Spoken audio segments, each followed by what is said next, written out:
Hey everybody, welcome. Good morning here on The Sweat. I am Steve Buchanan alongside Josh Applebaum, Julian Edlow. It is going to be a packed Saturday morning. We welcome you in here to The Sweat here on the DraftKings Network, VSiN, and all the DraftKings social channels. What do we have on tap for you here on this Saturday morning? Let's talk about what do we got coming up here. Massive college football slate, 6 top 25 matchups on Saturday. We're going to talk a lot about that. VSiN's Sean King joins the show talking some college football and some NFL, and we're going to get into some must-wins in Week 3. Which teams need to avoid an 0-3 start? Ideally, all of them, but that's not going to happen. That is the answer there, but we will have more insight on that later in the show. But we're going to kick things off with what happened on Thursday Night Football.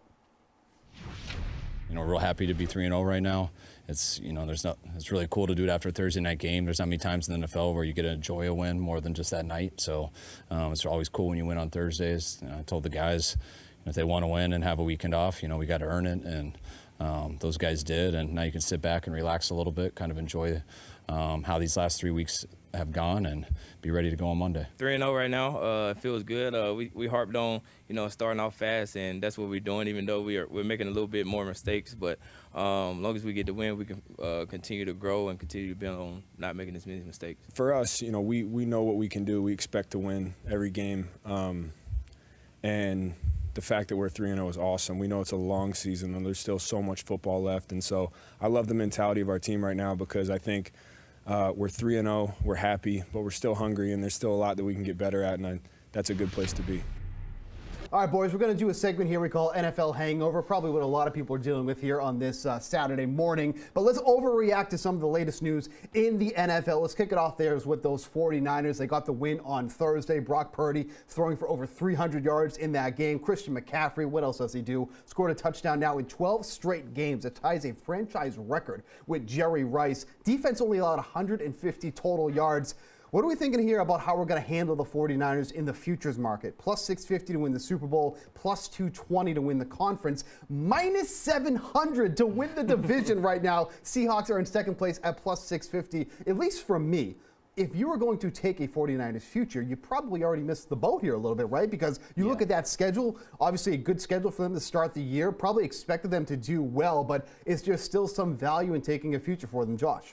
Yeah, so I think two things from that game. Number one, Steve, prime time unders. I mean, this has been a huge profitable play here. Historically, we've seen prime time unders. Now they're 5-2 this season. You take every prime time under, Thursday night, Sunday night, Monday night. Those are now 127 and 82, 61% since 2019. But I'm going to attack them from a couple different standpoints, Steve. Number one, we got to admit, they're the new favorite here to win the Super Bowl. They're now plus 650. They've overlapped the Chiefs plus 700, Cowboys plus 750. They're plus 220 to win the NFC. But I think the angle here is to still play their adjusted over win total. It's 12.5. It's over minus 120. They're already 3-0, Steve. They haven't played Arizona twice yet. And if you look at the schedule right now, there's a lot of winnable games. I mean, you're looking through game by game. They're going to have to play Dallas once. They're going to have to play Philadelphia. One of those games are at home. I think this could be a 14-15 win team. I'd take the over 12.5. Julian, this offense continues to run through Christian McCaffrey. He's averaging 23.7 touches per game. That is the second best in the league, trailing only Tony Pollard with 24. Is there anything you like for the 49ers here after the third week of the season?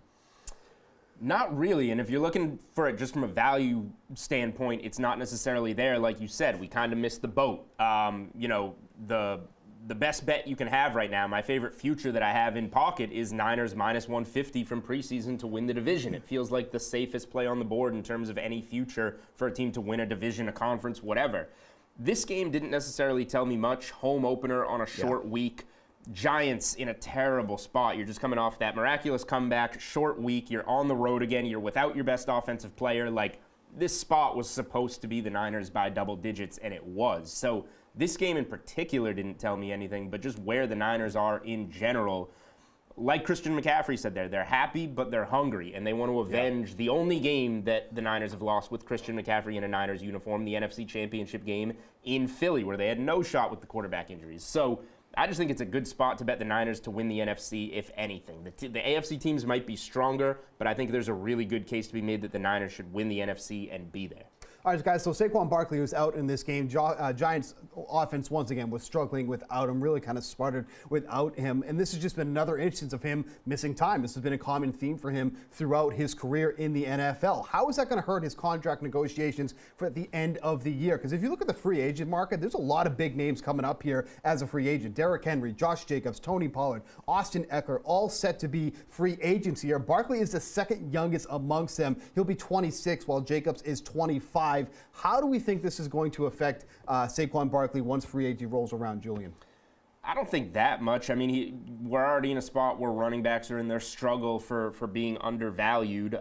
They play a position where you're going to get dinged up, so I don't think missing a game or two with an ankle sprain at the running back position is all that big of a deal. So I don't think it affects his negotiations much. Barkley, at his age, should still be one of the higher paid running backs this summer. The question is, what is that number going to be, just because the position itself is so devalued. So I don't think this does anything to Barkley to negatively impact him. It's more just the overall state of the position and what it gets paid. So Josh, some similar contracts that guys have been handed out recently in that same age group. David Montgomery, 3 years, $18 million. Miles Sanders, 4 years, $25.4 million with the Panthers. And then Joe Mixon got $11.5 for 2 years. Do you think Barkley's in that same range, or is he going to be above or beyond any of those? I think just from the talent standpoint, you got to respect what he can do when he's healthy. We've seen when he's able to get out there, he lights it up, catching balls, running. I mean, just a great offensive threat. But it's tough out there for the running back, Steve. I mean, they had the Zoom call. They tried to figure out what can we do here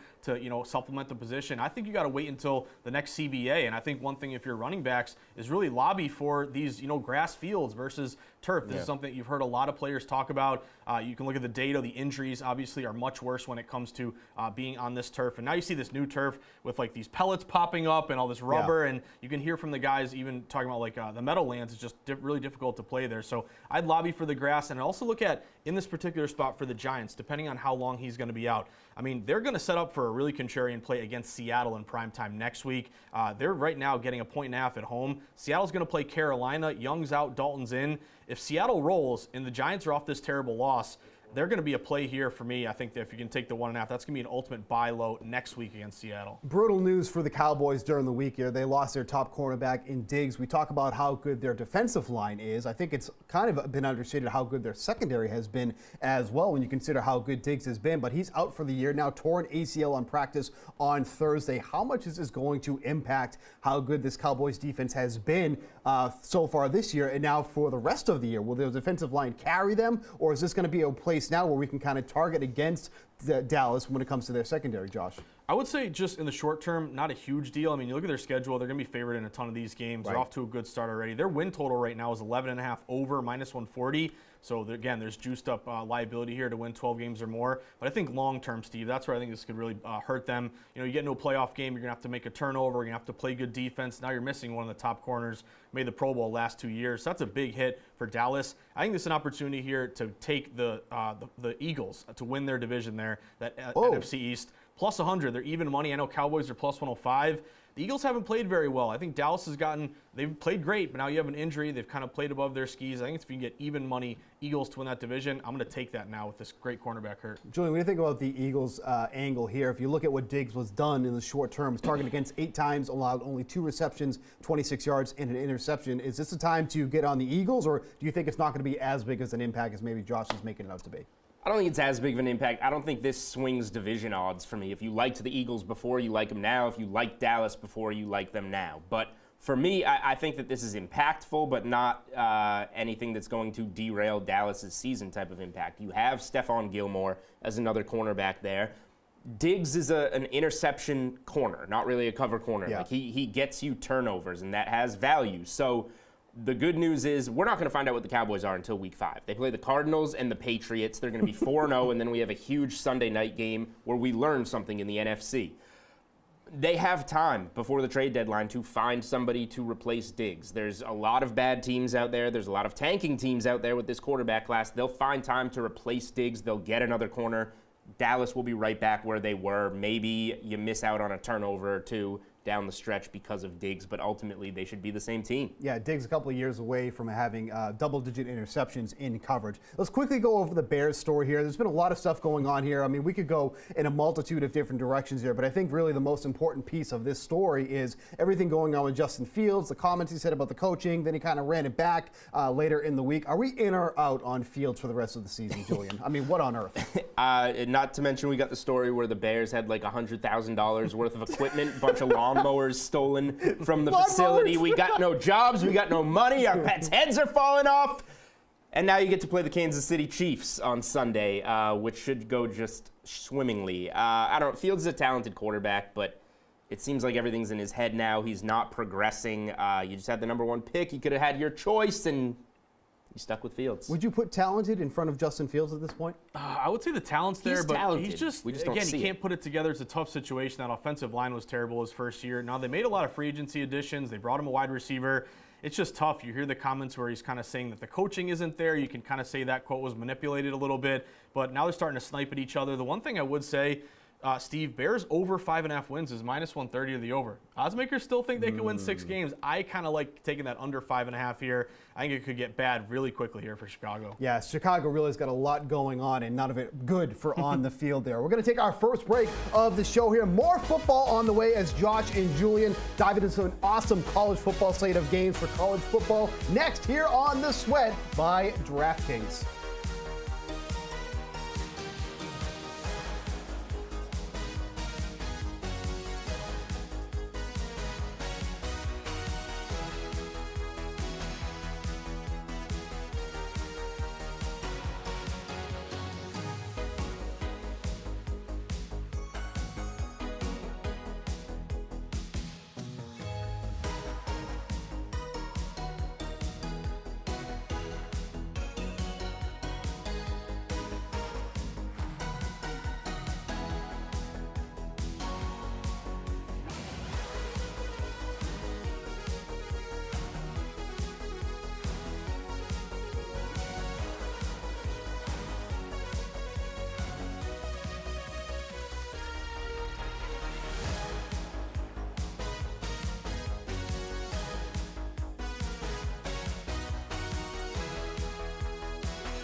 Welcome back into the sweat. The Colorado hype train, Josh, is not slowing down. Oregon's head coach, Dan Lanning, had a chance to maybe take back some of his comments about Colorado leaving the Pac-12 that left a poor taste in Colorado's mouth from earlier in the summer, but he stood by those comments this week and maybe offered a little bit of bulletin board material for Coach Prime and the Buffs.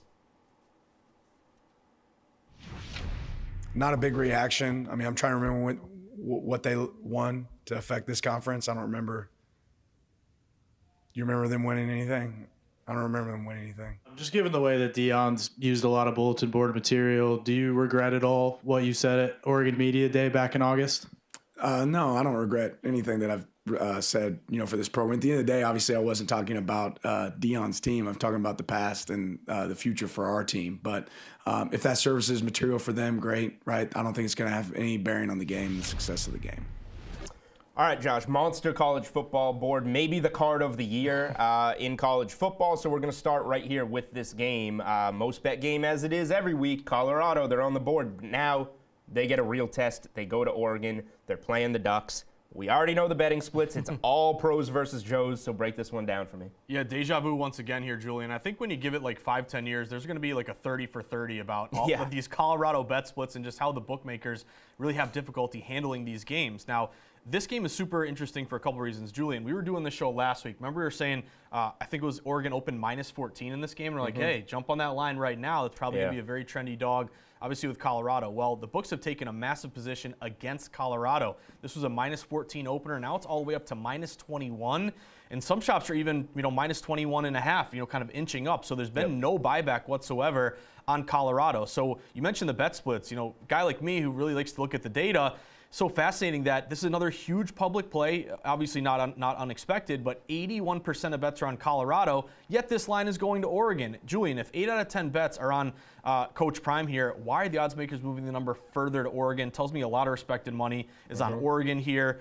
Good betting system, 2 ranked teams. Just take the favorite, very simple, but it's 55% against the spread since 2016. Ducks have a better running game, 229 yards a game versus 61. They also have the better defense and no Travis Hunter, that great two-way player. So it's fascinating to me that just, again, we're seeing this line go so big to Oregon. I got to take the Ducks here, Julian. You're not getting the best of the number, but I can't be with the public in an obvious bet. If it looks too good to be true, typically it is. Public's going to be on the Colorado here, but I got to take Oregon with this really sharp reverse line move.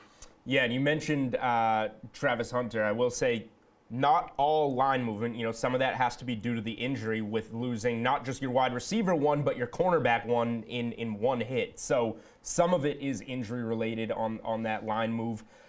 I've stayed away from a side in this game. I understand how sharp the Oregon side is. I will say, I played the Oregon team total over 45.5. I just think this is a team that dropped 50+ against Hawaii. They opened the season with an 80 burger on Portland State.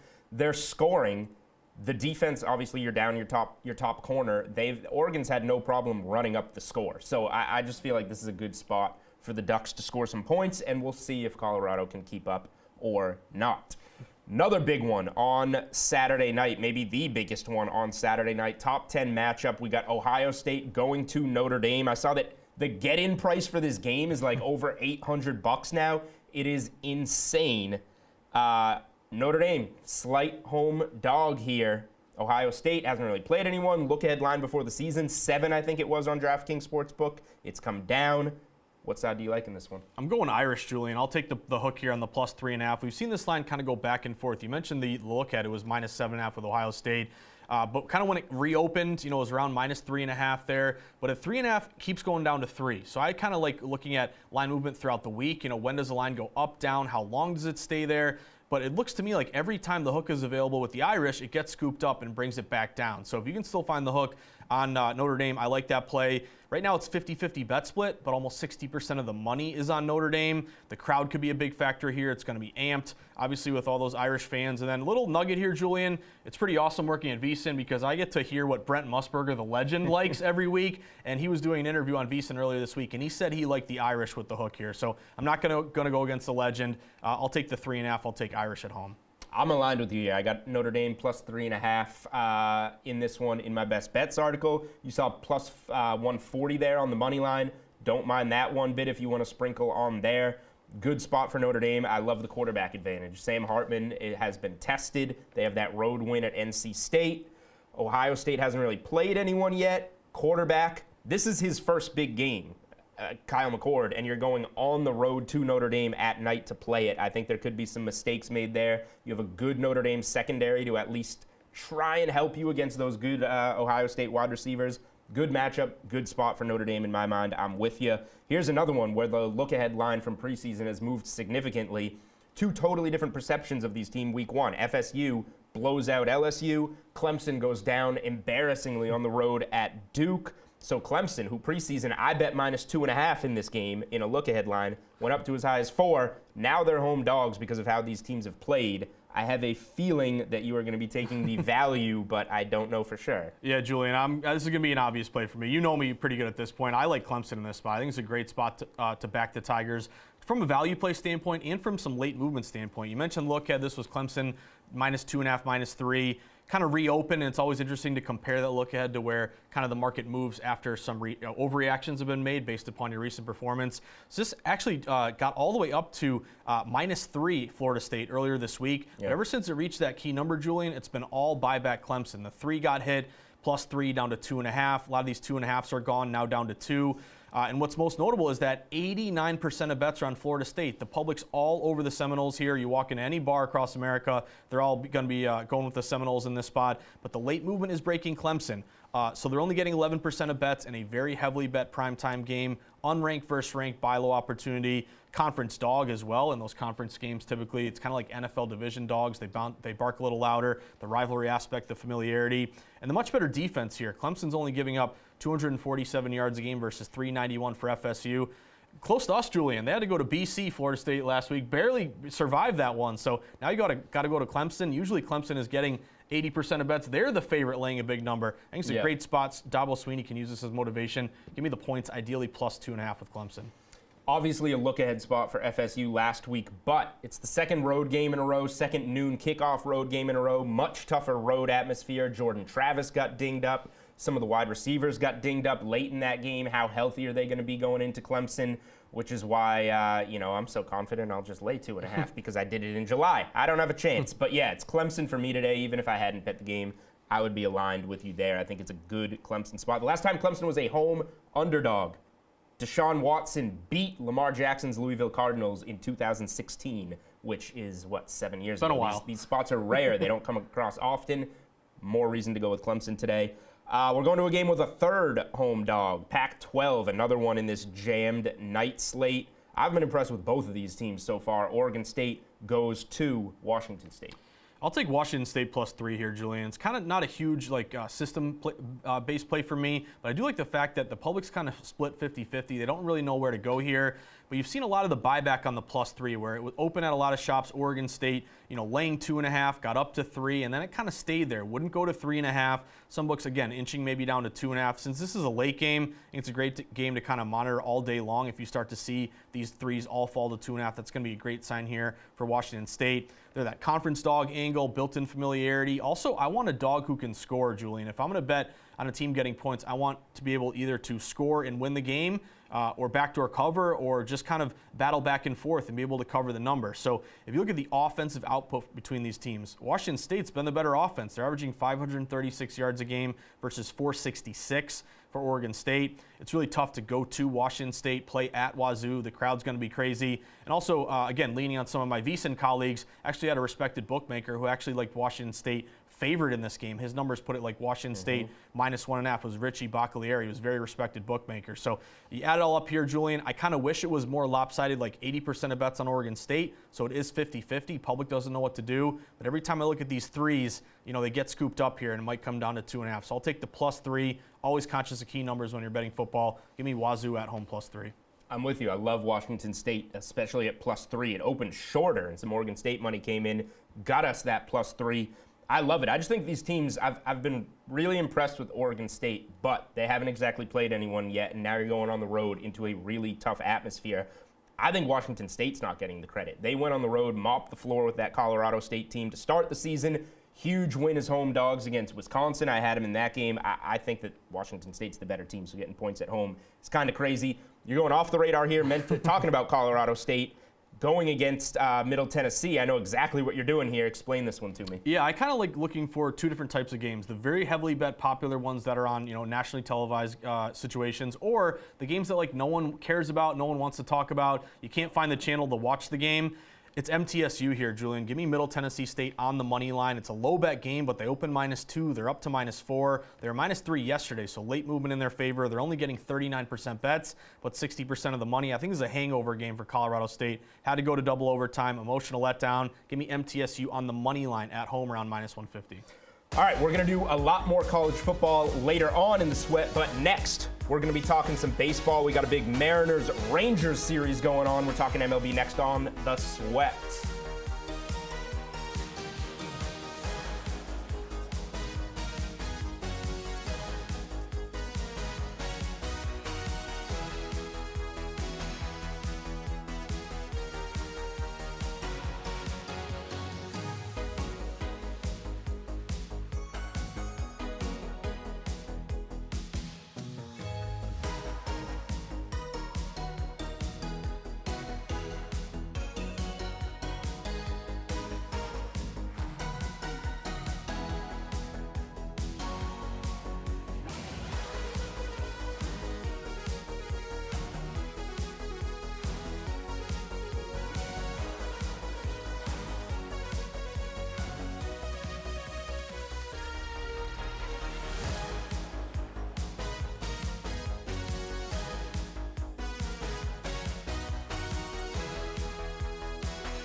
Welcome back to the Sweat here on DraftKings Network, VSiN, and all the DraftKings social channels. I'm Steve Buchanan, joined by Josh Applebaum.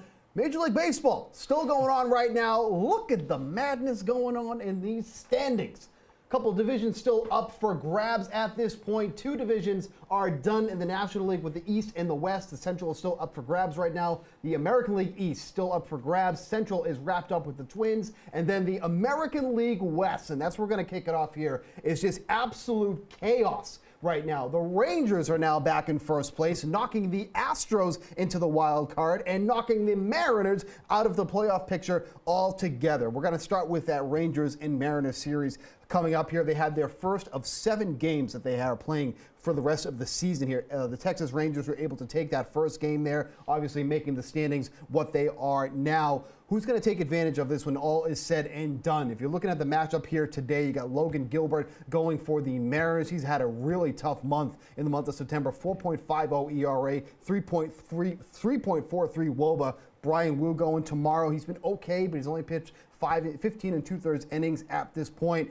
It kind of feels like the Rangers have the advantage at this point with how well their bats are swinging, but the Mariners do have a good pitching staff. So do you have a lean on who's going to have the advantage when this is all said and done? So I think it's interesting, Steve, when you kind of dig a little bit deeper into the numbers here, because I think you might have noticed this too, but if you look at the yes-no odds on these teams to make the postseason, yes, they're all yeses at minus numbers here. So right, something doesn't make sense here. If you look at these teams who are going to make it, and obviously the Rays have clinched, so the Jays, the Astros, the Mariners, and the Rangers, they're all minus yes numbers to make it. So that definitely one of these plus money knows are going to cash. If you look at Seattle, they're yes minus 140 to make the postseason. Astros minus 400.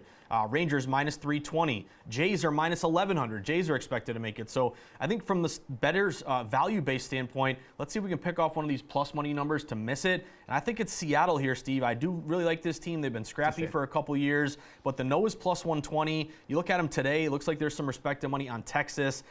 Texas is like minus 115, minus 120. You mentioned it. Gilbert struggled a bit. Texas has been so back and forth. They were great to start, then they went through a really bad stretch. Now they're hot again. I watched them in the Red Sox series. Their bats got going. They called up that kid, Evan Carter, who's been raking here. So I think it's a tough spot. Also, if you look at the head-to-head matchups here, the Mariners, or Texas is 6-1 against Seattle. They've had their number. So if Texas continues to play well, and Seattle, again, has this tough spot, head-to-head, I think the angle here is to take Seattle no plus 120 to miss the playoffs. So I'll disagree with you because Seattle's my team, so I can't say that I would like that one. But you're right there. Like, when you look at those odds, all those teams are minus money to make the playoffs right now. So there is some value somewhere.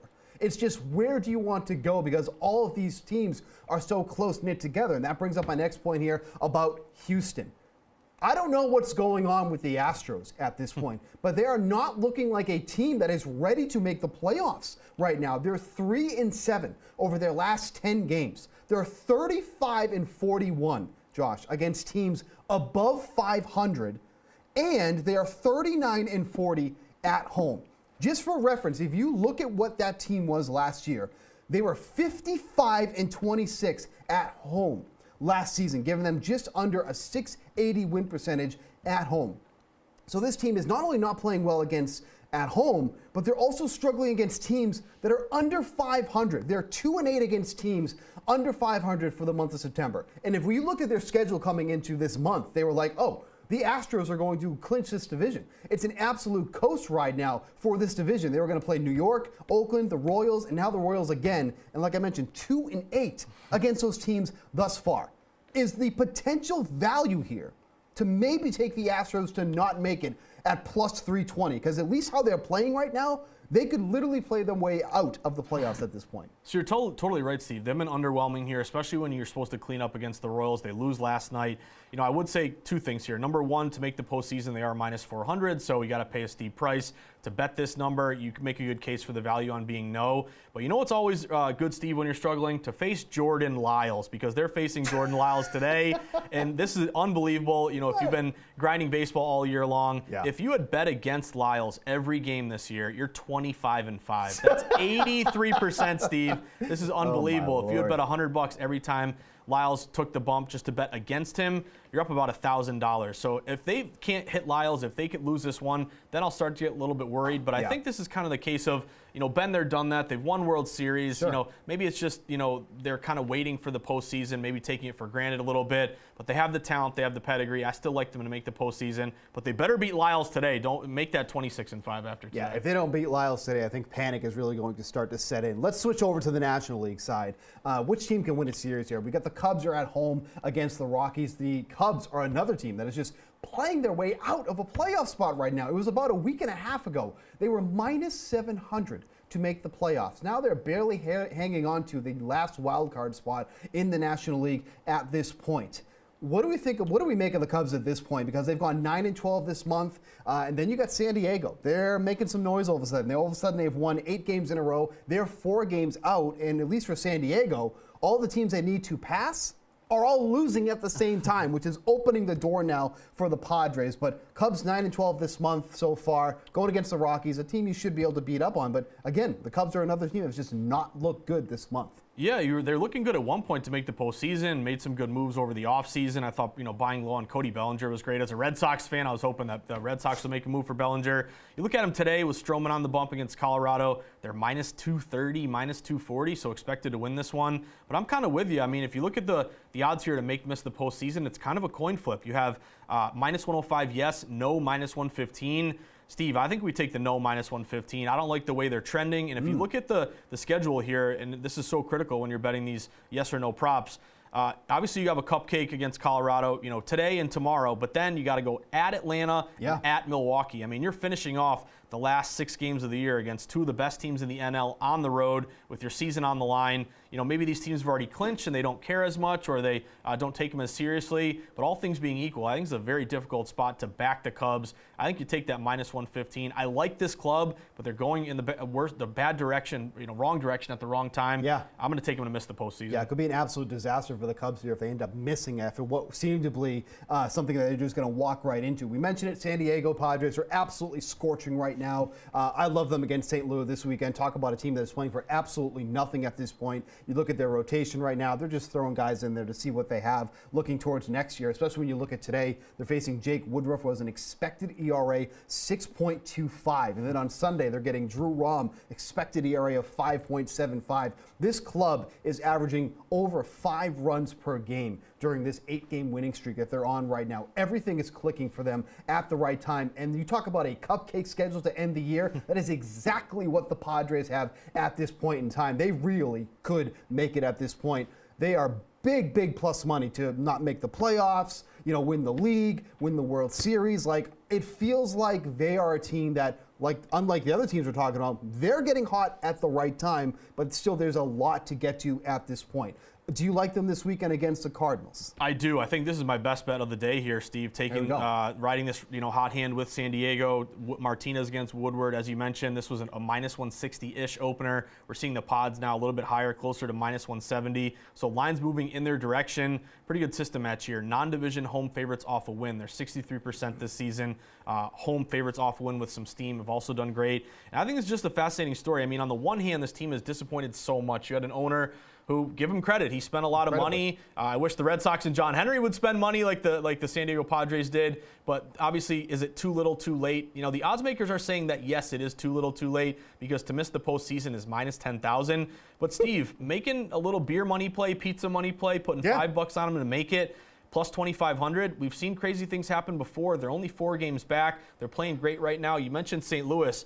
Arenado is hurt. They've already been eliminated. They got nothing to play for. Manny Machado has been hurt, comes back, hits a bomb last night. 2 of them, yeah. 2. So I think all the house money here is on the Padres. Maybe they're a team that when the pressure's on them, they didn't play great. Now no one is expecting much of them. They're playing awesome. Plus 2,500. They're unlikely to make it, but I think that's a bet worth making. I mean, I just like them tonight on the run line at minus 1.5. You're getting that at plus 124, like I mentioned, going up against Woodford, who has an expected ERA of over 6 at this season. Cardinals have also been one of the worst teams in the league on the run line. They've only covered 46% of the time, and this has been a team who has basically been an underdog for the better half since, I don't know, we'll call it June, when really everything just kind of came undone for that team. So going against a team with all the momentum right now, have them cover that 1.5 run line at plus 124. I like that one a lot. Let's just get into one more bet here your favorite player prop of tonight. I like Gunnar Henderson going over 2.5 hits, runs, and RBI. You're getting that at plus 105. So any combination of that, if he gets at least 3 of them, so hits, runs, RBI, you're cashing this bet at plus 105 going against Cal Quantrill. 368 WOBA against lefties on the year. Henderson has just been an absolute beast at the top of that Orioles lineup. Quickly, what's your favorite player prop for today? Sonny Gray over 5.5 Ks can get you 6 good. strikeouts. I like I think that it's one, doable. It's juiced up over like minus 130. If you look at the Angels, they strike out the 3rd most of any team in Major League Baseball. They brought up a lot of young kids. I think it's a play here to take Sonny Gray. And they also, for an under, Steve, a lot of wind in Boston blowing in at Fenway Park. I like the under in the Red Sox-White Sox game, under 9. Yeah, Red Sox, White Sox, 2 teams that just absolutely cannot hit anything at all. But speaking of hitting, we're going to hit on some more football on the way. What better way to do so than one of our in-house quarterbacks, Sean King, will join the show here next on DraftKings The Sweat. We'll be right back.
Welcome back into the Sweat here on DraftKings Network. You can watch VSiN Primetime every weekday from 6 to 9 p.m. with Tim Murray and former NFL quarterback Sean King. Catch it on VSiN and, of course, here on the DraftKings Network.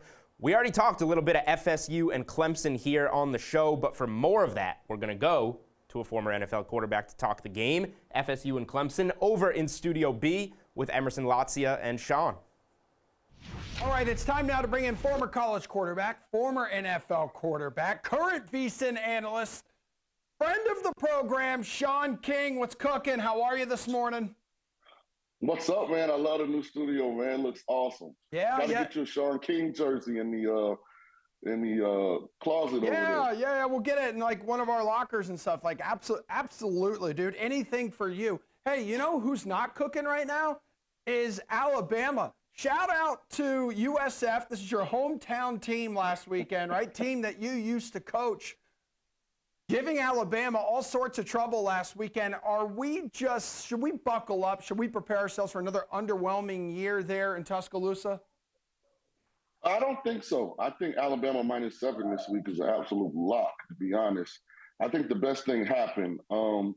Nick Saban brought in a new offensive coordinator, Tommy Rees, and although Jalen Milroe didn't play his best game against Texas, you got to remember he's a young quarterback, Emerson. And I think what was important about Saturday was ultimately Alabama won, but it showed the fan base, the pundits, that Ty Simpson and Tyler Buchner are not the answer. So now when Jalen plays, I think there'll be a sense of relief that he'll play with that'll add some confidence. And I fully expect the Tide to get back on track this Saturday versus Ole Miss. Yeah, get your popcorn ready, right? As we've been told in the past between these two coaches. Nick Saban, by the way, spending some of his weekly press conference, Sean, this week, praising the job Deion Sanders has done in his short time with Colorado.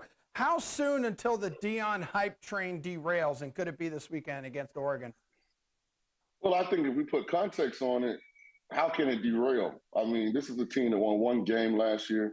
This is a team whose win total was 3.5. I said on, my show on VSiN Primetime that Colorado over 3.5 was like the books giving away free money. I didn't know they would go 3-0 and be this big a phenomenon, but it's just a hat tip to Deion. I mean, you know how hard it is to get 50 new players to buy in, get on the same page, create accountability and discipline to the level where you can go out and win football games. I mean, what he's done is astounding. At some point, they probably will lose because the Pac-12 is really good. I don't know if the viewers have noticed yet, but man, look, don't get caught up in the SEC. This is the year of the Pac-12. Now, they're disbanding it for some reason, but when you think about it, Washington's really good. Southern Cal's really good. Oregon's really good. Oregon State's really good. Washington State is looking good. UCLA's unbeaten. All of those teams I just named have not lost. So ultimately, Colorado is going to lose some games. Is it this weekend? That's the fascinating thing about Colorado. Their quarterback, Shedeur Sanders, to me, is a real baller. So we'll see. I don't know if Oregon covered a number, but I do think Oregon probably gets to win home game. Dan landed in that program probably a little deeper than Colorado are. But to me, that doesn't derail what Deion is doing. Yeah, it only gets much more difficult without Travis Hunter, too, who's going to miss a couple weeks after that ugly hit that was put on him. You mentioned all those Pac-12 teams, dude. We just discussed one of 7 games between top 25 teams in the coaches poll like this weekend. Like, it's going to be a hell of a slate in college football. Which one besides Colorado, Oregon, and Ole Miss, Alabama is most intriguing to you? So I was going to say FSU Clemson. I just don't think Clemson is ranked. I think they fell out of the top 25. Yeah, it depends on which poll you look at. Yeah, they're number 23 in the coaches poll. But that was the game I was going to mention simply because a lot like Coach Harbaugh built Michigan to beat Ohio State. And once they finally found a way to win that game, they started making college football playoffs. I think Mike Norvell built this Florida State team to beat Clemson. Clemson's been the big dog nationally and in that conference. And Mike Norvell came on the scene a couple years ago, and he knew to win an ACC championship, to get in the college football playoff, this is the game we have to win. He's been preparing his team for this moment. I know a lot of smart people in the sports betting space like Clemson at home, but I'm going with FSU and Jordan Travis. I think they get it done. That second half against LSU was still the most impressive half of football I've seen in the college game this year. The Seminoles get it done. You'll hear that chant going. And listen, for the first time in a long time, Emerson, later on in the schedule, circle the game. Miami versus FSU is going to be massive. Okay, that's going to be legit again. Speaking of legit, Ohio State, Notre Dame. How sexy is that one, Sean? It's really sexy. And guess what, man? Again, a lot of smart people came on VSiN Primetime and took the Buckeyes. But I think who has the better quarterback is the team that wins these games. Kyle McCord, young player from Ohio State, still trying to find his way. Sam Hartman was brought to Notre Dame for these kind of games. If Notre Dame can find a way to win at home, it's a green out. For the first time in a long time in one of these big games, Notre Dame has put some policies in place so this won't be a pro-Ohio State Buckeye crowd. I think the Notre Dame faithful are going to make an impact. Notre Dame gets it done. Tight, close game, but Notre Dame wins. I think they beat SC. I'm calling it now. Notre Dame makes the college football playoff. Ooh, love it. Spicy, because we have analysts on this program who continue to say year in and year out that Notre Dame is a fraud. Not so fast, my friend. We've talked about surprises in college football.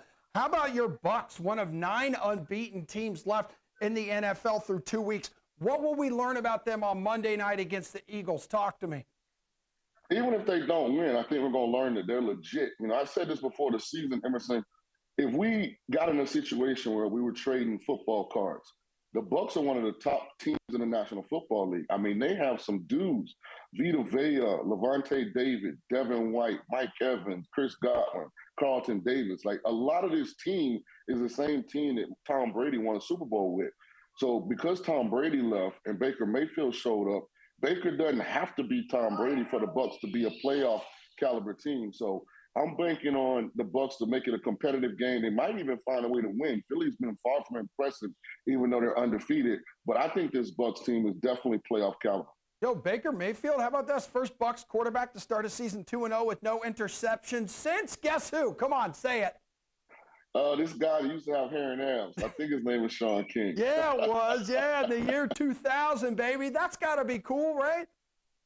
That's awesome, man. They keep me relevant. It's not the youngest rookie quarterback that started a game last year with the Brock Purdy stuff. Now it's this.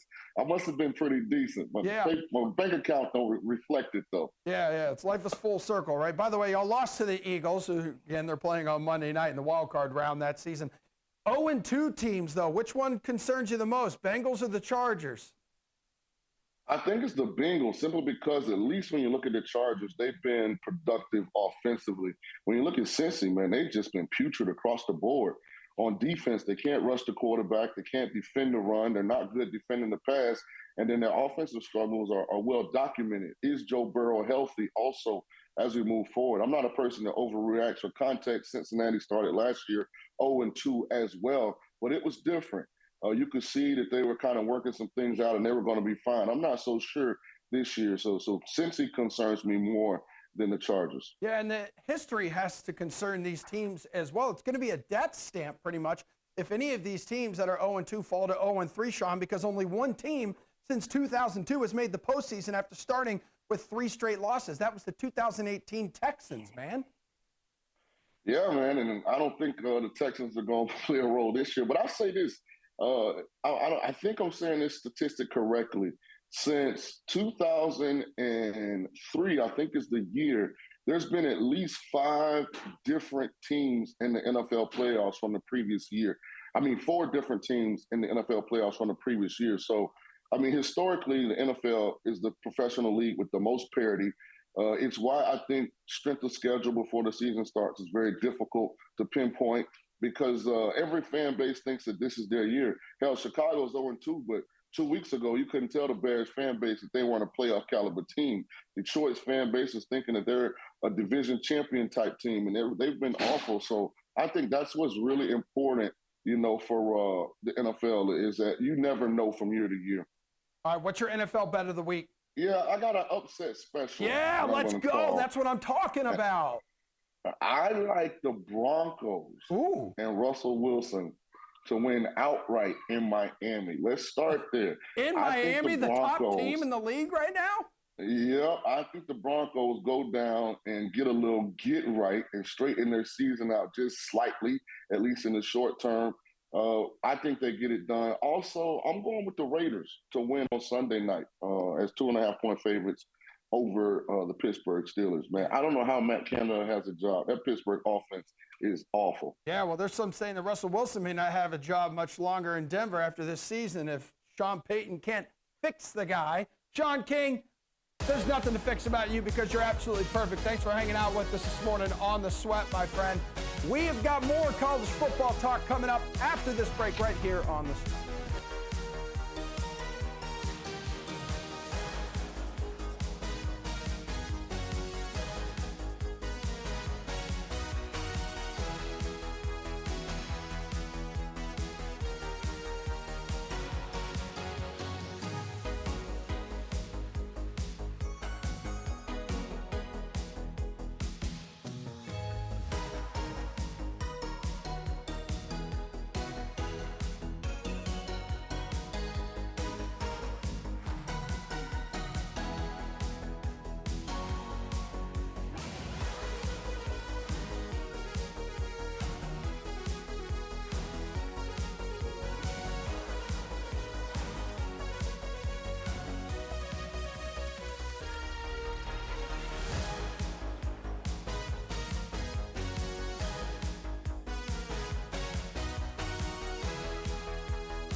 Welcome back here to hour number 2 on The Sweat here on DraftKings Network, VSiN, and all the DraftKings social channels. You came here for some college football. It came to the right place. We talked a lot about it in hour number 1, but because it's such a massive slate, we're going to get into that more. Plus, we're also going to hear from Kirk Cousins is going to be joining the show as well. Then we're going to tackle into some UFC, another good fight night coming up tonight as well. But first, let's hear from Nick Saban and Lane Kiffin this week on their admiration for each other. The things that I learned from him defensively, things I learned from him organizationally, discipline. So I'm extremely grateful to him, and he really helped me at a really challenging time in my life. What, they 4th in the country or something in total offense and scoring, 52 points a game and 526 yards. So this is and Lane's an offensive guy, did a great job when he was here, and he's doing a great job there. And the players do a great job of executing, which is always a good sign of, a well-coached team. And I think he's done a fantastic job there. I just really respect him so much, and I think as you continue to mature, grow, and get older, and as a head coach, you realize how much a head coach has to deal with, even though I'd been one before, and all the issues with players and coaches, and then, to be at the top as long as he was. Long history between these two coaches, but Kiffin's post on X, which is still the worst name for a social media platform, might be a troll job on how he actually feels. Little Taylor Swift quote, to stay relevant in culture, of course, on the potential crumbling of the Alabama dynasty. What do we think, boys? Ole Miss got a shot this week? So what I would say first off, is there any bad blood between these teams? Little Taylor Swift in there if you're a Swift fan. But anyway, Julian, this one's really interesting because it's one of the most heavily bet games of the day. Right now you have Alabama laying 7. I mean, Alabama's in a spot that we never see them. They're ranked 13th. When was the last time they were ranked 13th? I mean, they're ranked 1, 2, or 3. It's been happening for over a decade now at this point. You lose to Texas. You lose one game. This speaks to the expectations in Alabama. You lose one game, it's like your season's over. But Julian, how do you break down this game? Is this an opportunity to take the points with Kiffin, ranked 13th overall, undefeated, or is this a spot to really buy low on Alabama and lay the 7 with the Crimson Tide? Yeah, I don't know much about Taylor Swift songs, but I do know that Nick Saban and Alabama are not going down without a fight. Embarrassing. Obviously, the loss to Texas was something at home. They hadn't lost at home since Joe Burrow. But more embarrassing, really, was just how much struggle it took to get ahead and break ahead and win that game in South Florida last week. That said, Tyler Buckner was awful. Simpson was not very good. Milroe was okay in the Texas game. He threw some back-breaking interceptions, but he seems like the leader. Saban has nothing but good things to say about him, and he can make plays. And he's coming back this week in a high motivation spot, a motivational spot for Saban, a motivational spot for the team, a very high motivational spot for Milroe, who lost his job very temporarily and now gets to reprove himself. I was initially about Ole Miss. I took some Ole Miss plus 7.5 earlier in the week. It's 7 now on DK Sportsbook. I want 6.5 on Bama, which I have some of. I can middle the game at 7, but I think anything below 7, you are at Alabama. This should be a bounce back spot. The defense is still averaging less than 15 points per game. The defense is fine. Can they figure out the offense? And it was just last week that it looked dreadful. I think Milroe will be able to move it enough. You give me a buy low spot on this Alabama team. I'm going to give them one last chance to prove themselves. If they can't get it together in this game, then sure, we can start going against Alabama the rest of the year. I'm with you, Julian. I'm going to lay the points here with Alabama. They're never in this spot where they're contrarian in a heavily bet game. I mean, this is year in and year out. They're the favorite laying, 25 points, getting 80% of bets. They're only getting in this spot 35% of bets. The public is almost done with Alabama after they lose that game against Texas, and actually at one point it was 6.5 up to 7. So I'll lay the points with Bama in a contrarian spot, fade the trendy dog. Julian, now let's go from the SEC to the ACC. Big matchup here, North Carolina and Pitt. North Carolina comes in ranked 17th overall. They're 3-0. Drake May is expected to be one of the top picks, maybe the next good young quarterback here to go to the NFL. Pitt's just 1-2. They've lost 2 straight. And it looks like everyone is laying the points with UNC here. I mean, they're getting 78% of bets, Julian. They're laying a 7, 7.5. How do you break this one down, UNC and Pitt? Yeah, so this is one where, first of all, the number's gonna matter. I played it -6 as my first play of the week. It's crossed 7, a little bit dicier. I know that the sharp money is gonna come in on 7, 7.5 on Pitt on a home dog, priced like that with that defense that Pittsburgh has. But this is the thing that we balance. Like on your segment earlier on the show, we went through some games. I agreed with you. I liked all those home dogs in the spot that they are in. With this one, I'm balancing in a little bit of an eye test. Yes, Pitt rolled in the opening game against very low-level competition. Since then, as a touchdown favorite at home, they lose to Cincinnati, and they go on the road and look not very good against a West Virginia team that was able to scrape that out with their backup quarterback. Over the last 2 games, Phil Jurkovec is 18 of 52 passing the ball. He threw 3 interceptions last week. I'm not going to lay 7.5, which is why I used them in another play, the Tar Heels, in a money line parlay piece that we'll talk about in one of the later games. But if it is 7 or better, I will lay it. I will go with the public favorite here, essentially. Some of the public favorites are going to come through. And I think UNC with Drake May and that offense are going to be good enough. That defense exposed some of the deficits that South Carolina had in that neutral Week 1 game. I think they'll expose what this Pittsburgh offense is not capable of doing. Will Drake May score 35, 40 points? Probably not on the road against Pitt, but I don't see how this Pitt offense is going to be able to keep up. Yeah, I mean, I don't have a play on this game officially, Julian. I mean, if you're asking me to bet it, I would actually take Pittsburgh plus 7.5. Anytime it gets to 7.5, you do see a lot of buyback, bringing it back down to 7. Just a tough play, for me to take North Carolina, even if they roll. They're a big public play, getting 80% of bets. You're kind of getting the worst of it. To me, it's Pitt or nothing. Let's go back to the SEC, though, Julian. Another one for you, Mississippi State and South Carolina. This one's interesting because Mississippi State is 2-1, South Carolina is 1-2, but South Carolina looked really good against Georgia. They only lost by 10 points. At one point, they were winning that game. And if you look at some of the betting splits here, South Carolina, they opened -4.5, they're up to -6. Looks like they're getting some smart money here. What do you think of this one? Is South Carolina going to cover this number against Mississippi State? Yeah, this was one of the other early games along with UNC that I laid South Carolina -4. At 6, I think I'm still okay with it. And this is the piece that I kind of alluded to. If the numbers have moved too much for you, through a key number on UNC, you're up to 6 on South Carolina. Sure, you can moneyline parlay South Carolina and North Carolina. I think that's fair. At this stage of the week, I like both teams to win. Mississippi State that's a team we talked about a little bit last week. I don't think we actually got around to it on the show, but that was kind of a trendy dog of 9.5, 10. They got mopped by LSU, and I do think very highly of LSU, but Mississippi State just doesn't seem like a very good team, and that was at home. Now they're going to go on the road to a South Carolina team that is desperately hungry. They lose that big game to UNC, rivalry game, neutral in the Carolinas. They go to Georgia and look very good but can't hang on. Not many teams can on the road at Georgia hang on. Now they're at home against a team they have a big talent advantage over. This is the spot to break through and get your first big SEC win of the season.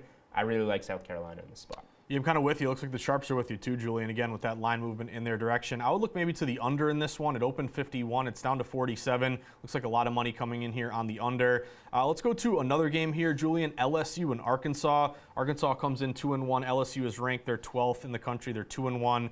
Had a couple big wins against Grambling State, although you're supposed to roll against them, and then Mississippi State. But what do you think about this one for LSU? Currently, LSU is laying 17.5. This is a big number. Total's like 55. Hasn't moved a ton. It's dipped down a little bit here. But does LSU roll and win by 18 or more? Are you going to lay the points with LSU?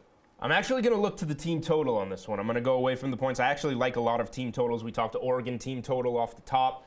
So LSU comes out, loses that first big game of the year to FSU, and people kind of write them off. Since then, they've been rolling. As you mentioned, sure, it's Grambling State, but they dropped 72 there. That's a pretty good number. Come back, we just talked about Mississippi State. This is kind of a similar spot. I think they scored, I think it was 41 on the road at Mississippi State. So now you're at home. You're going against an Arkansas defense that is not the toughest of SEC defenses. They just gave up 38 to BYU at home last week. Now you get this motivated LSU squad that I'm sure the message after dropping that FSU game was, we're going to win 11 in a row. We're going to be in the SEC title game and make a push to still get where we want to be, and that's in the college football playoff. So 36.5 is the team total on LSU. I think they should get into the 40s again here. I'm very comfortable going with that team total with a team that I think is going to be on a mission to keep its foot on the gas and prove that they belong.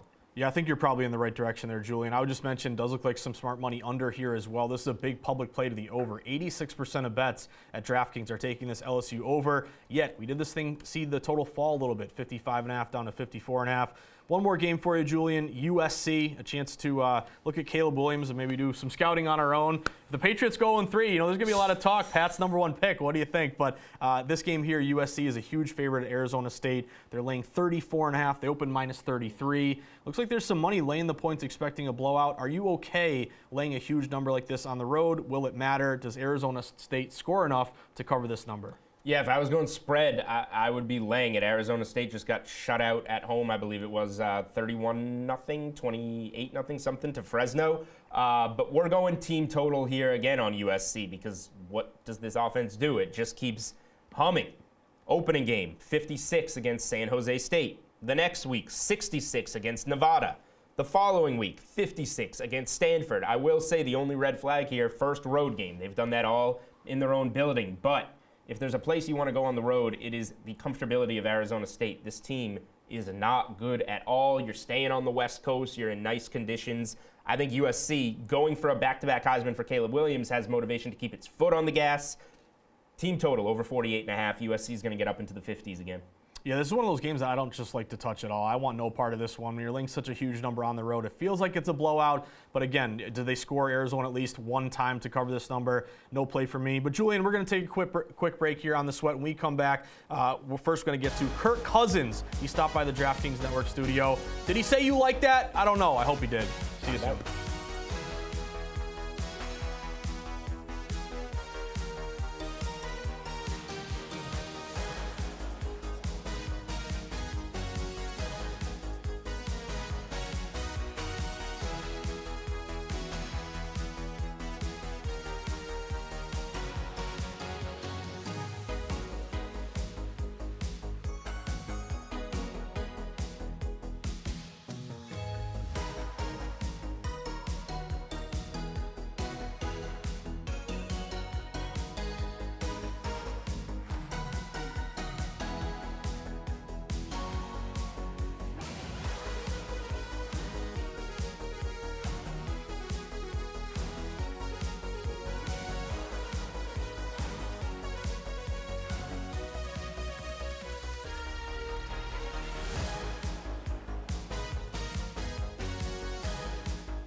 Welcome back here to the Sweat on the DraftKings Network, VSiN, and all the DraftKings social channels. For this block here, earlier in the week, Vikings quarterback Kirk Cousins joined Gojo and Golic. Let's see what he had to say.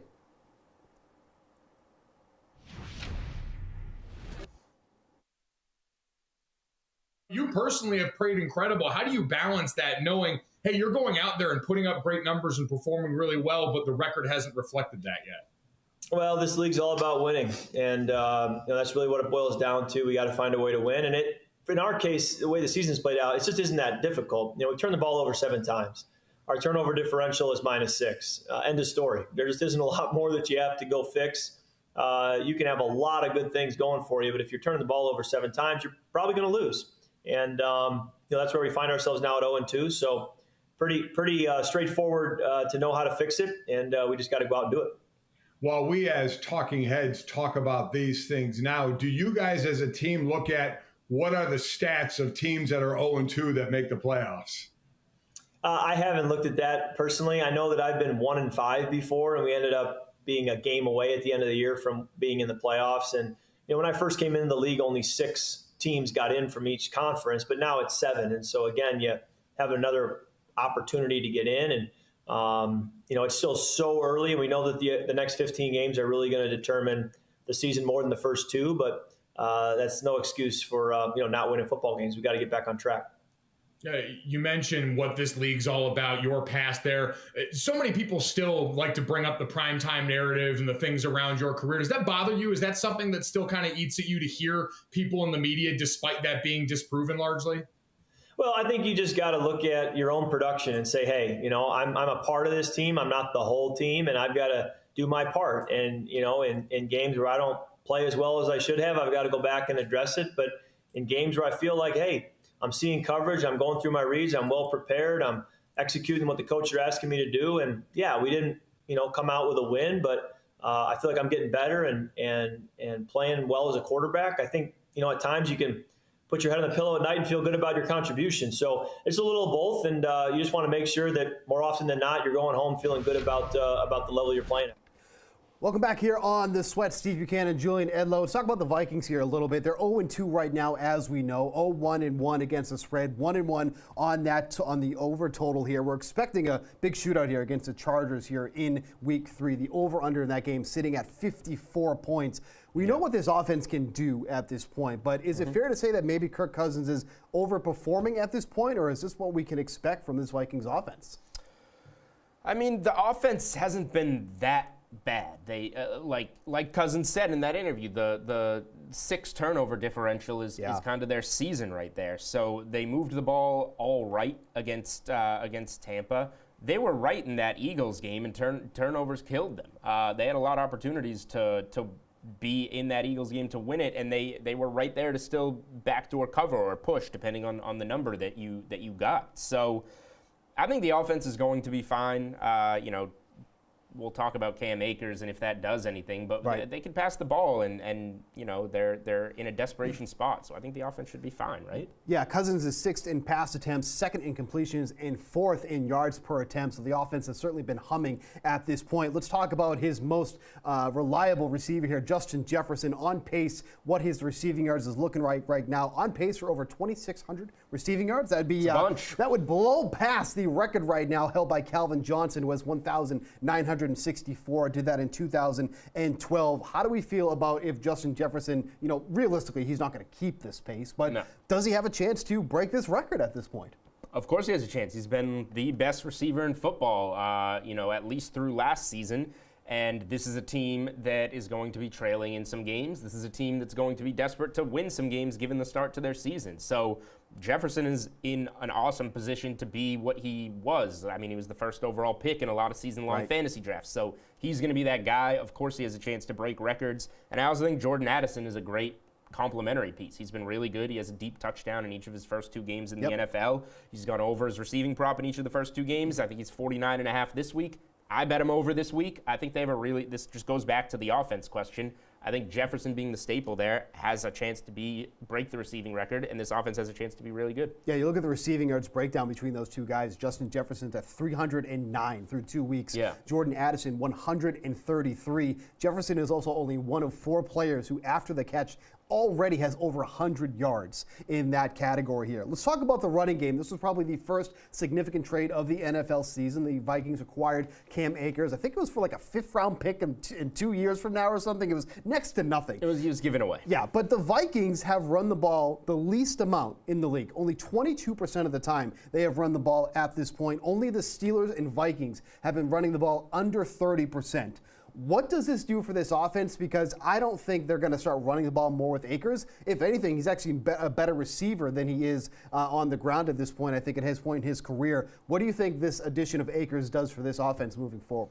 Just another body. People started tweeting out, I'm an old man, I'm not much of a meme guy, but I know the Spider-Man one. Yes. They're both pointing at each other. That is Cam Akers and Alexander Mattison. Right. It just gives you another body. Cam Akers had 22 carries for 29 yards in the last game he played for the Rams. That's not going to cut it.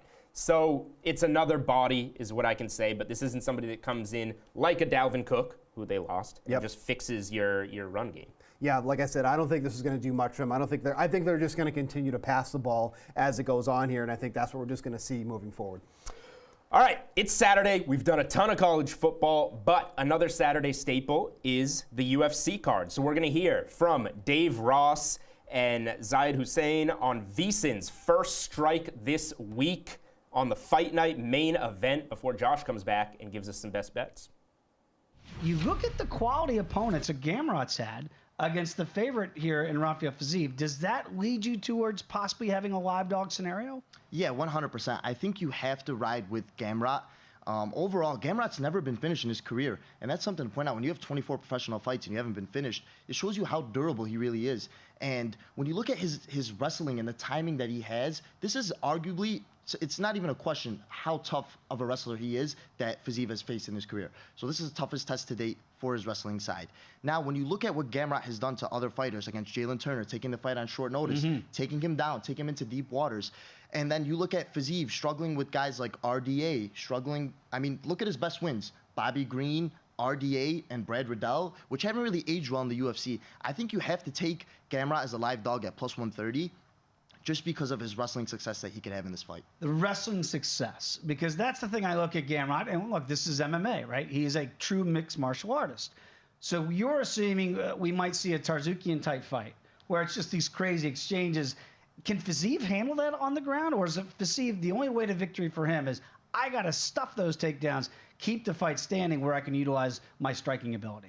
I think he has to keep it standing. And you mentioned Tarzukian. Arman Tarzukian is literally the best wrestler right now outside of Islam Makhachev inside the UFC. And you look at what Gamrot and him did, that was one of the most spectacular fights, wrestling-wise, that you could have inside the UFC. So I think when you have Gamrot here, you know his path to victory is the wrestling, and the timing on those takedowns are going to be the biggest factor in this fight. And I think he's going to be able to do it. When you look at the totals here, and again, it is just a little bit to the over at 4.5 rounds here at minus $1.30, but not out of whack here like we saw last week with the Grasov-Shevchenko fight. That means that there might be some finishing potential here.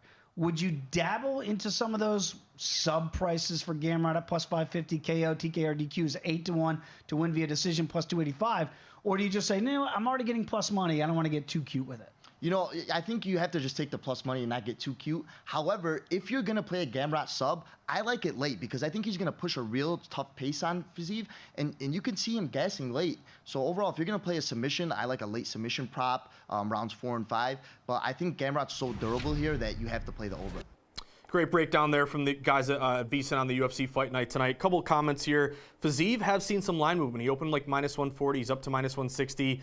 Obviously, there's a great breakdown there to take the plus money and take the opponent. I look maybe toward the over in this one, the over 4.5 rounds. It's around, I think it's like minus 130, juiced up a bit. This could go to the scorecard decision. I think if you're getting this thing to go the distance, over 4.5 rounds, that could be the play. But I'm going a different direction here. My favorite bet of the night, it's the co-main event. We're looking at Mitchell against Ige, and I really like Mitchell here. I'm going to take him on the money line at minus 205. What I really like about Mitchell, a couple things. Number one is line movement. Mitchell actually opened this fight as low as minus 150. He's all the way up to minus 200. It's very rare you see steam of 50 cents or more in a UFC bout. That just tells me a ton of smart money here has loaded up on Mitchell. And when I'm betting UFC, I have kind of my own rudimentary model. I'm looking for fighters who are younger, taller, longer reach, and have a line move in their favor. So Mitchell's got the line move, again, minus 150 to minus 200. He's a little bit younger, 28 years old versus 32 for Ige. He's 5'6". He's 5'8".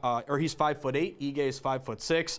Also, he's the better wrestler. And here's a little nugget that I was found out when I was researching this bout. Not only is looking at Mitchell coming off a loss in a bounce back spot, but this was incredible. He was talking about how his ex-girlfriend burned down his trees, his trees that I guess he's a big tree guy here, his fruit trees. So I think he's going to take out his aggression. I know it's kind of a weird little supplementary factor, but the line's moving in his favor. I think he's going to really hopefully cash with this steam. I'm going with Mitchell minus 200. But we got more to get to on the sweat here today. We're going to come back, go back to Julian and Steve and look at Julian's hidden jewels. Some big bets coming up here on the sweat.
All right, welcome back here on the Sweat on the DraftKings Network, VSiN, and all the DraftKings social channels. Steve Buchanan, Julian Edlow. We're going to go all across the sports universe here in this segment. We're going to go for some hunting for some good value in college football, NFL, college basketball, NBA. We're going to do a little bit of everything here in this segment. We call this the Hidden Jewels. It's a play off this man's name. It is. Julian Edlow. How clever, everybody in the back coming up. Even going to roll? Yeah, we're going to roll a graphic at it. He has a big fat face. We're not even rolling the graphic. All right, well, Billy's at least admitting then by not rolling the graphic, one of our very talented members of our team, that he didn't chisel.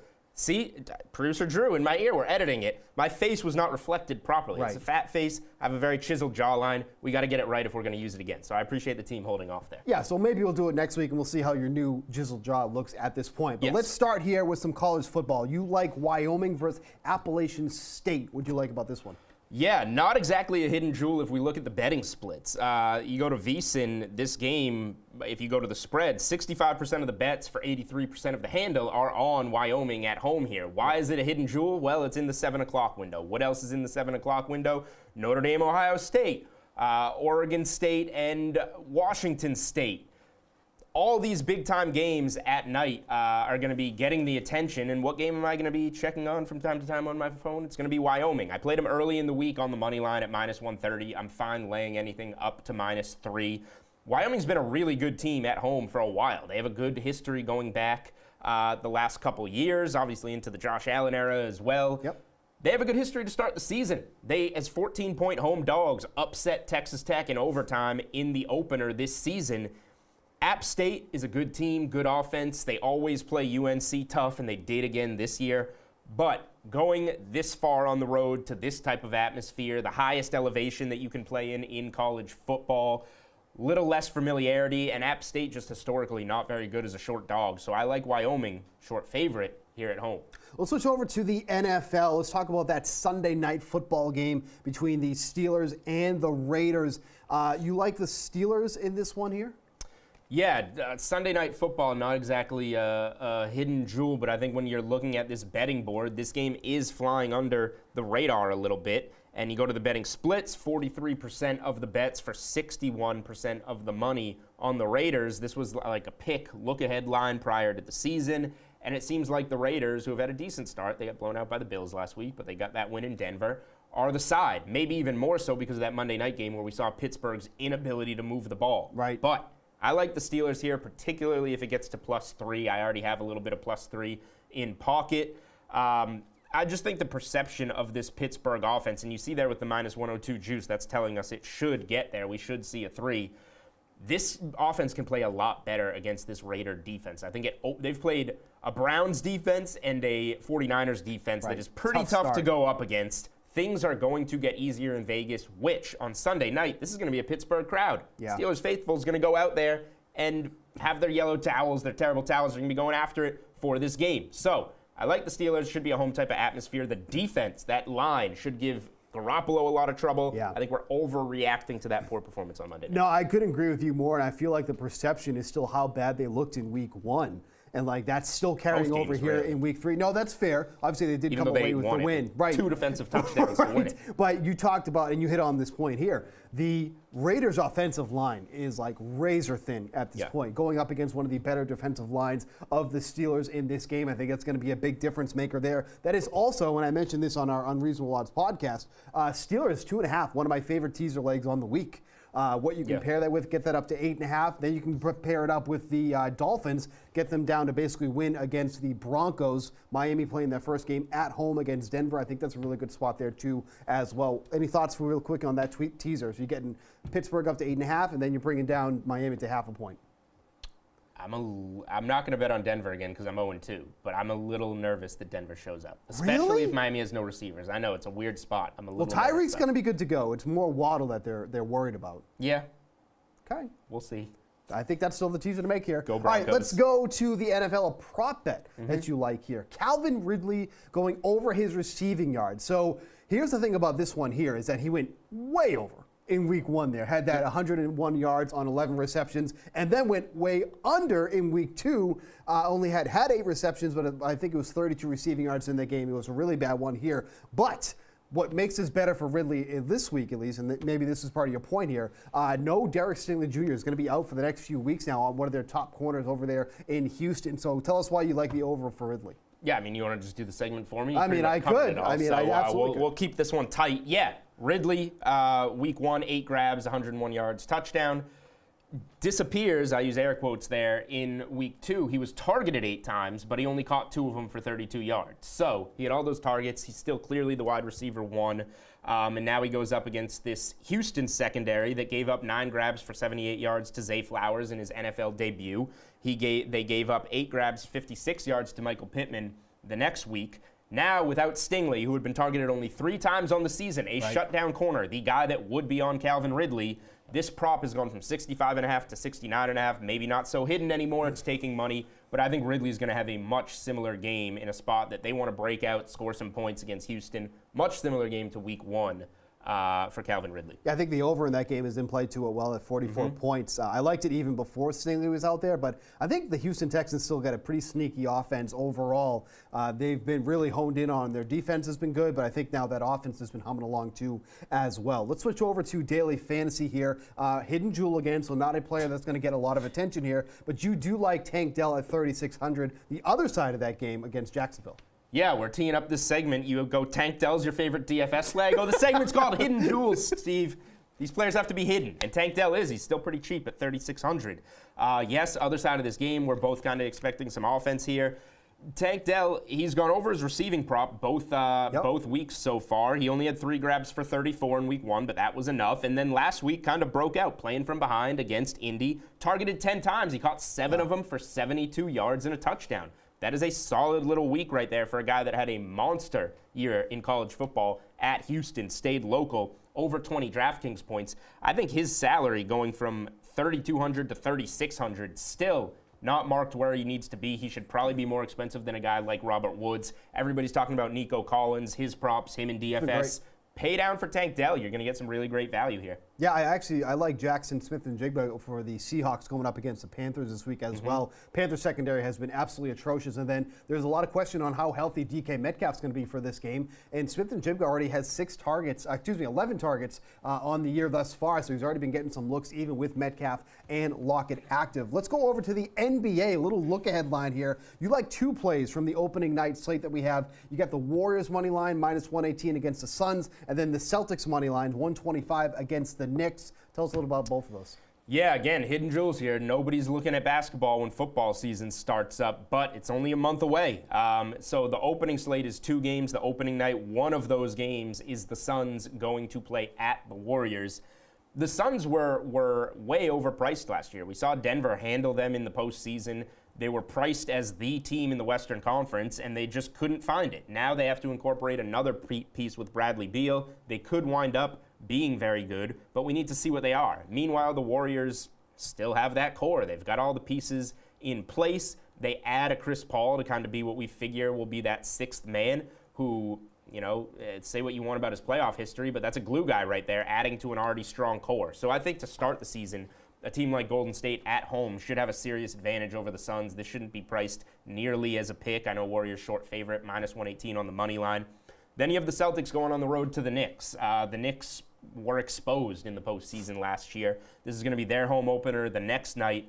Celtics, the time to back them is when they're healthy. There's going to be plenty of times throughout the season that they're not healthy with those guys. Robert Williams will get hurt. Al Horford will get hurt. Porzingis will get hurt. Brogdon could get hurt again, but they're here now and they're healthy. I don't anticipate any training camp injuries, and if that holds true, the Celtics should not be just minus 125 money line, even on the road, going up against this Knicks team. They have all the talent in the world. I think they're going to get off to a fast start while healthy, and then we'll go from there. Yeah, just like NFL, DraftKings Sportsbook does have lines up available for select NBA games all the way up till January 15th at this point. Obviously, with the amount of injuries and news that comes out, maybe not looking to take any of those games that far out. I wouldn't go much further than these first 1 to 2 games per team, especially in a league like the NBA, but they are there for you for your taking. All right, sticking with the basketball theme, college basketball future, you like Kansas to make the Final Four is at plus 450. Obviously, again, we're maybe about 6 months away from this at this point, but you do like the value on this so far. Yeah, Kansas did have to kick one of their higher talented transfers off of the roster recently, but they have so much there. Harris at point guard. The big transfer is Hunter Dickinson, the big man from Michigan, coming into Kansas. This should be the most polished team in college hoops, and they're priced beneath a couple teams. Get Purdue out of there. You're a 1 that lost to a 16. You stink in the tournament. You're not going to the Final Four. Creates more value on a team like the Jayhawks to get there. I'm getting ahead of this one now. Win 4 tournament games. Get me there in March. This is the most talented team. They're the most well-coached team. They have a lot of history going deep in the tournament. So when we do the segment again, obviously you're going to look a lot more chiseled in your graphic. Oh, yeah. Make me ripped, Billy. Appreciate you giving us You're some ripped value. in Hidden Bukes. That's a terrible, we need to redo that one. No. That is how it should be. Okay. We're going to wrap Take the your show shirt off. up Let's see. here. Stop talking. We're going to wrap the show up here with a little game of Is It Over Now? Talking about which team's seasons are over if they fall to 0-3 tomorrow.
Welcome back to this final block here of the Sweat here on the DraftKings Network on VSiN. You know, the DraftKings social channels. We got Julian Edlow, Josh Applebaum. We're going to do a little segment called Is It Over Now, the football version? Which teams should be hitting the scouting hard because they're going to be 0-3 and not make the playoffs. And for all of our sakes, let's hope that all these teams get a win soon so we stop doing these segments every single week. Nothing against you, producer Drew. Let's talk about here. Let's start off with the Patriots. Obviously, if they fall to 0-3, what are the chances of them making the playoffs at this point? Obviously, with the Bills playing well, the Dolphins playing well, the division gets really tight there. The Jets are obviously out of the mix here. But how do we feel about the Patriots here at this point? If I look at this schedule personally, I see maybe 6 wins.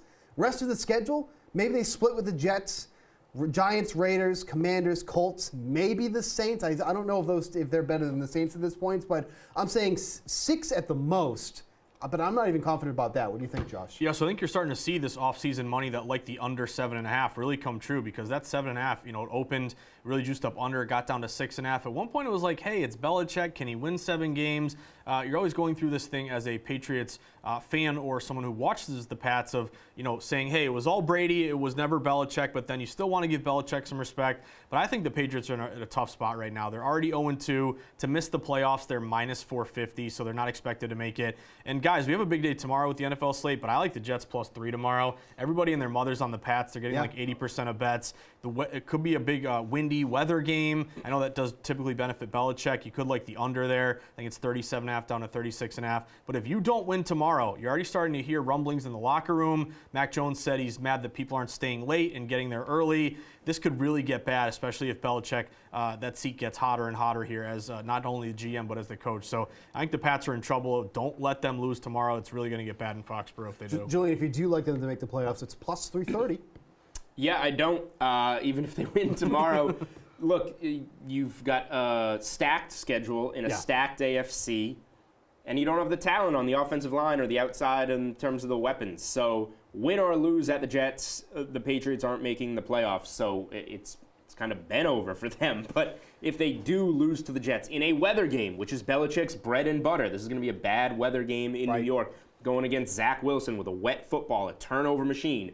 If you can't win that game, then you have to start taking a look in the mirror about how deep down in this draft are we going to start getting in terms of the top of the board. So it's over already for the Patriots. It's just, is this going to be an atrocity of a season and lose to the Jets, or are you going to be formidable? Let's talk about one of the more shocking starts to the season right now. That's the Cincinnati Bengals. They got a really easy schedule coming up. You look at their next 4 games. They got the Rams, they got the Titans, Cardinals, Seahawks all coming up. But what this really hinges on for me is how healthy is Joe Burrow at this point. This is obviously a much different looking team if that calf injury continues to bother him. So what do we think about the Bengals at this point? If there was a time to turn their season around, it would be right now. It's the buy low point on the Bengals. It's the same buy low point on the Bengals that we had last season. They went 0-2. They had a primetime home game against the Dolphins. The world took the Dolphins. The Bengals won and covered. Again, you mentioned, Steve, it all comes down to Joe Burrow's health. I think he's going to play on Monday night. I played him at minus 130 money line. I bought low on the Bengals. I think he's going to play. That number's since gone up. This is the spot. Bengals got to have it. They're still priced as a coin flip to make the postseason. Good time to buy on them there as well because they can start ripping off some wins and even contend in the division. So now is the time. I feel like we've watched this movie before last season with the Bengals. The only wrinkle is, in this new version, Burrow has a calf injury, but I think they'll battle through it. They'll wind up winning this game, making the postseason. Josh, their odds to make the playoffs are off the board currently. What do you feel about this team right now? I'm glad you backed me up on that because I'm searching the DK website to find this prop here. When they were recently on the board, I think it was minus 110 each way. You're right. And this is, I think, to your point, Steve, the odds makers are taking a wait-and-see approach, which I think bettors should do as well. I mean, Julian, you mentioned you got a good number here on Cincinnati, 1.5. It's 2.5 right now. But this all stems on Joe Burrow. Will he play? Will he not? Remember, the calf injury kind of plagued him during training camp. It's already cropped up just in a couple weeks here. There was a report, I think, that said this is something he could deal with all year long. So you always worry about those kind of like soft tissue injuries if they can linger throughout the season. Burrow's obviously a fantastic quarterback. They have started 0-2 before and been fine. again, if he can get over this injury, I still like the long-term, kind of mindset here or outlook for the Bengals. But if this lingers throughout the year, again, that's when you're going to get nervous if you're a Bengals fan. One team that was getting very hyped during the offseason, rightfully so in my opinion, was the Chargers. Now they're 0-2 to start the year. Change offensive coordinators. The whole idea was that they're going to open up Justin Herbert. He's going to be that gunslinger that they really drafted him to be. They brought in Quentin Johnson to be that third receiver. But obviously the injury to Austin Eckler really changes the dynamic of this whole offense as a whole. This team is averaging 29 points per game through the first 2 games, but they're allowing an average of 31.5, which is the third highest in the league. When does this team turn it around, or do they ever turn it around, Julian? Well, this would be a good spot to do so, but the problem is the team that we talked about earlier in the show, Minnesota, is also 0-2 and at home and hungry. One of these teams is going to be 0-3. That's a fact. Unless there's a tie. It's not a fact. I should correct myself. If I say that, the game will probably tie. But I like the Chargers overall as the better team, but I like the spot maybe a little more for Minnesota. I don't know. I have a tough feel for who's going to win this game, which means I have a tough feel for which one of these teams is going to be in an almost can't-win position, which is 0-3 and trying to make the playoffs like they were expected to. So I believe in the offense. I don't believe in the defense. And historically, the Chargers are a team that blows this. Yep. So I'll say they find a way to blow it. Josh, yes to make the playoffs plus 140. No is at minus 175. I kind of like that no minus 175, Steve. It's cheap for a team that could easily be 0-3 in a day. And again, they've disappointed because their win total was 9.5 juiced up over. The odds makers were expecting a big year out of Herbert and Staley. We look at their first 2 games. They were favored against the Dolphins. You lose outright. They were favored against the Titans. They lose outright. Now you have a tough schedule. Again, you have Eckler, who's banged up every single week. I really like Minnesota tomorrow, guys. That's a 50-50 bet split, but we've seen a dog to fave move on the Vikings. They're getting 2. Now they're like -1. They have a big rest advantage playing that Thursday night versus obviously Chargers played on Sunday. No Eckler. Give me the Minnesota Vikings money line tomorrow, and I think you play the minus 175 Chargers to miss the postseason. One thing I think is big on the Chargers too as well is that this team we're going to talk about as well in the path to their playoff potential here with the Broncos. I thought Russell Wilson so far has done a good job of taking care of the ball. We haven't seen a lot of those turnover-worthy throws like we did last year, but he's still getting sacked a ton, 9 times already through the first 2 weeks of the season. And then unfortunately for them, they've dealt with a lot of offensive injuries early already. Jerry Jeudy missed the first week there. Greg Dulcich is out on IR for the next couple of weeks now. So what do we think about the Broncos here? Because obviously this was supposed to be a team that was supposed to take another step forward as well with Sean Payton at the helm, but they just still haven't gotten there yet, Julian. I bought in on that step. I bet over 8.5 wins. I laid 3.5 in week 1. Raiders get a late touchdown to erase that. I laid 3.5 in week 2. 21-3 or whatever it is at halftime. The offense finally puts up 30-something points. They still find a way to lose it on defense. This team's a mess. That said, if you made me bet this game this weekend, I would bet the Broncos against Miami. However, I'm not. They've done too much damage to me. It's tough to see them making the playoffs at this point, even if they can win in Miami, which I don't think they do. I think they have a chance to cover.